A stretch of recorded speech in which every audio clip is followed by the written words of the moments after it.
Good afternoon and welcome back to Russell Does Stuff. This is my YouTube channel. On this channel, I fix things. I restore Jeeps. I buy and sell lawnmowers. I install mini splits on my house. I work 6 hours on Monday, 6 hours on Tuesday, and whatever I don't get finished up on those 2 days, I'll finish up on Wednesday. I purchased a generator for my father for Father's Day. He had some trouble with his generator during our last hurricane, and I ran him out of generator to get him through the power outage that he was experiencing. And my dad just had a heart transplant, so it was important that he had some air conditioning. I installed an air conditioning unit in his office, and he can go in there and sit when he's hot to cool down on summer days like the ones we're having today and hurricane stuff. So I ran out, dropped off the generator to him, picked up his generator that decided to stop working. Now, we are human beings. Doesn't matter if you're my dad or my neighbor or me. If you're not using something, you forget about it. You put it in the corner in the garage or in the shop, and it's not something you mess with on a daily basis. So I think that's what happened to his generator. It got used once in a while, and that's the reason that it wasn't running right for him when he needed it. So I brought it home with me. Here's the generator that was his. I don't know why these are upside down. Maybe somebody in the comments can tell me why the plugs are upside down. It's a 5500 W generator. It's real dependable. I don't know what they cost. It seems, like it's well built. He's had it for a few years. It has a little voltmeter counter thingy dingy right there. And he's used it for, 3 or 4 hurricanes. So, like the good son that I am, I went out and I got him a new generator. Now, this generator I bought off of Facebook Marketplace.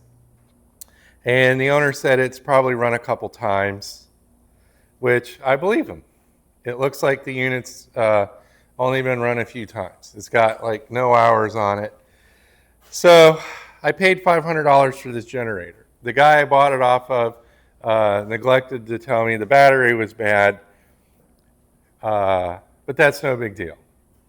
Just a quick rundown on these batteries, on these ones that have a key to them. They're cheap. This is a quick battery. It's a 6-FM-17 parentheses T. Okay, you can get that battery on Amazon for under $40. I think I found one for $28.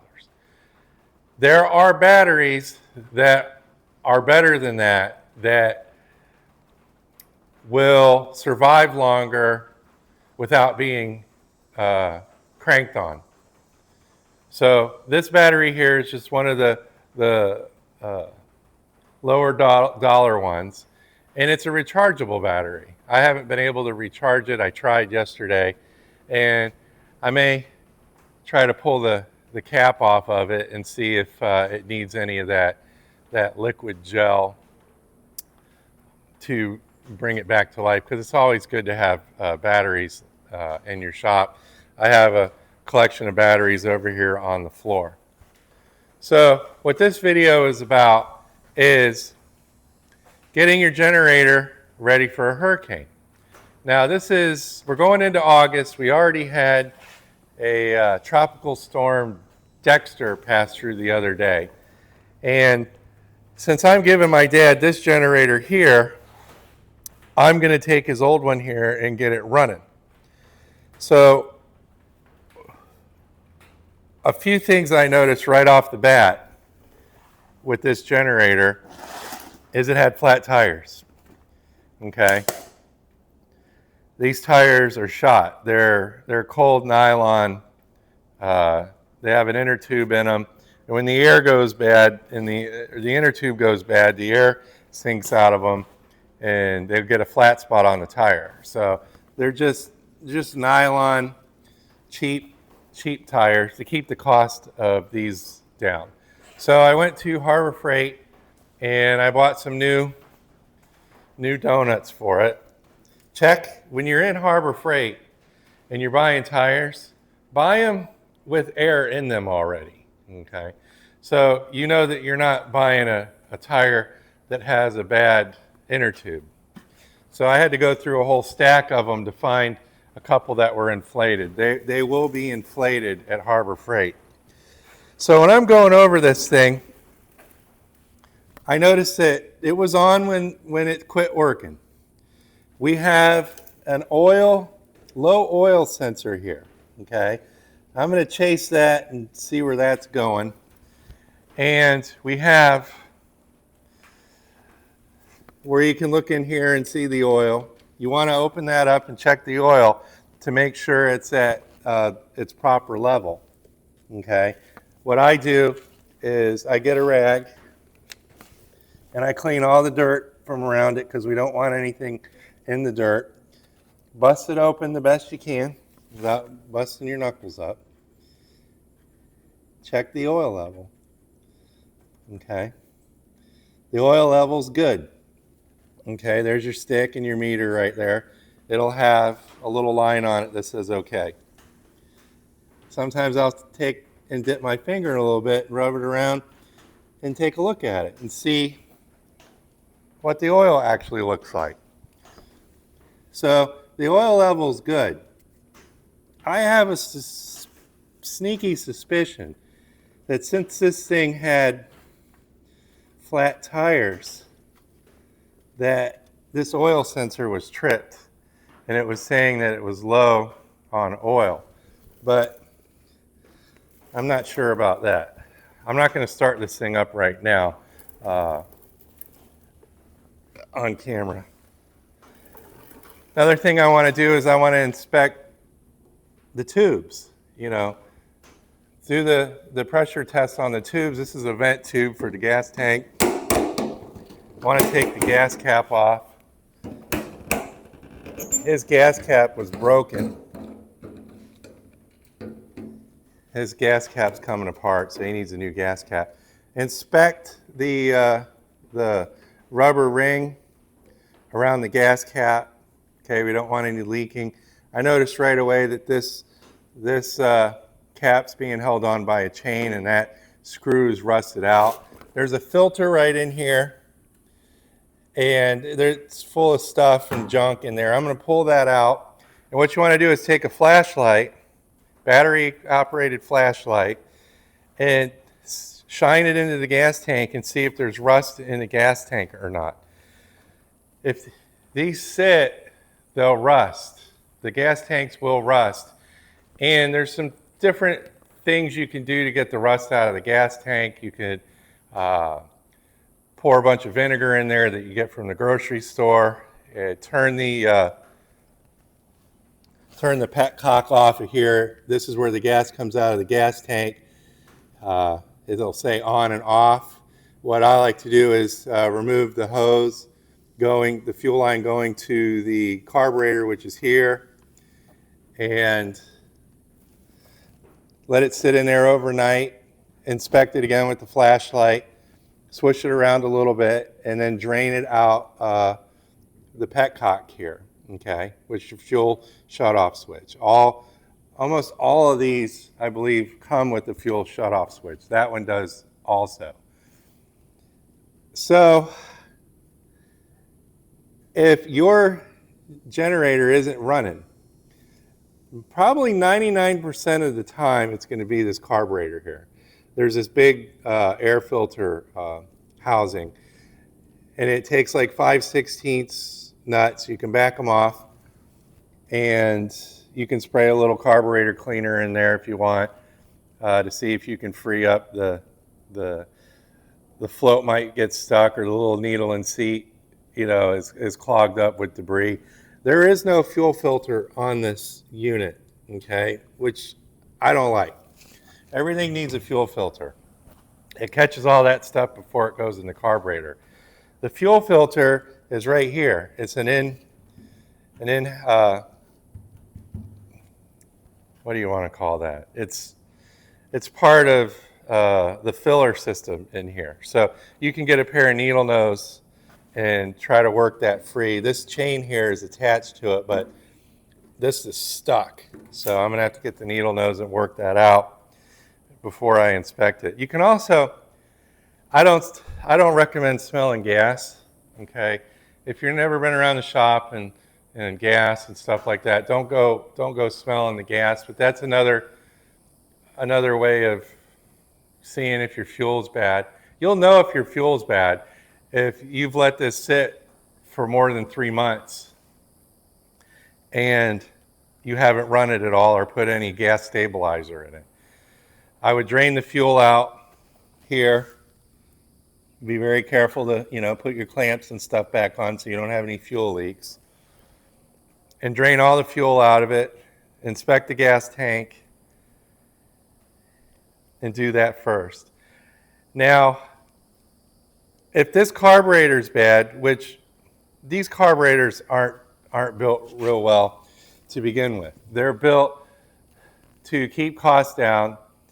They're throwaway carburetors. You can't unscrew the bowl on these carburetors. They're hermetically sealed from the factory. And they sell these on the internet. So figure out what model number you've got and stuff like that, and buy a new carburetor. They're around 40 bucks. You can get them all day long on Amazon.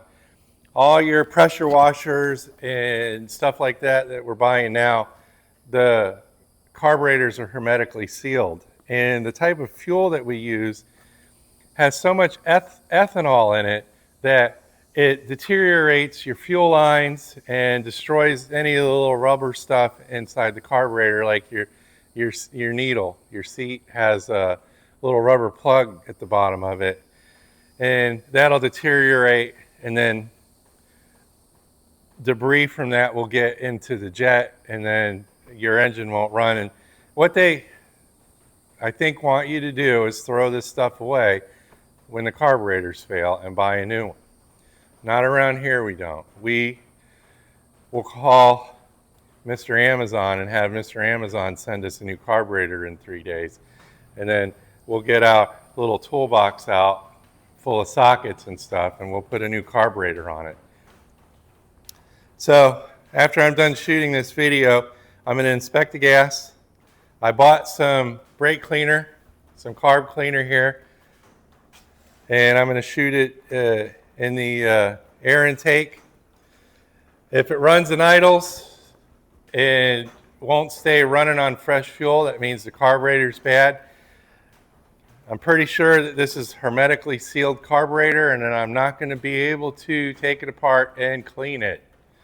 I can try to run some carburetor cleaner down the fuel line and get it into it, but that's not going to repair the needle that has deteriorated, and it's probably not going to be strong enough to clear out the jet, because you'll need a little wire or something to clear the jet out. So it's looking like it's new carburetor time. With putting these new tires on here, I'll be able to level it out. Like I said, I 1% doubt that the oil came this close to this side of the engine shutting off the low oil pressure switch, which would make the unit not run, because it did run on flat tires before. So before the hurricanes come, all right, we've got another couple months. Get your generator out. Go to O'Reilly's or a parts store, AutoZone, wherever you go, Kmart, Walmart, get you some fuel stabilizer. Put it in your gas if you know that your unit's been sitting for a long time and you don't want to take the little hoses off. All right, check the oil on it. See if your battery's good. You can get these batteries in a couple days on Amazon. Put the batteries, new battery on it. If your battery won't charge or it's not reading any voltage and it won't turn your motor over, just buy another one. Okay? Being without electricity for 2 weeks is no fun. We're all used to electricity. Benjamin Franklin is our buddy, and without him, we're uncomfortable. I'm okay. I don't mind going without air conditioning, but if you've got a medical issue, like my dad had a heart transplant, he needs some of that comfort that Benjamin Franklin provides. So do this stuff now, okay? I have a friend of mine up the road. He's retired. He doesn't have to work 12 and a half, 13 hours a week. He neglected his $1,200 compressor, his $1,200 generator. And when it came time to using it, he had to run it on full choke because he didn't put the fuel stabilizer gas in it, and he didn't run the carburetor out of gas when he used it last.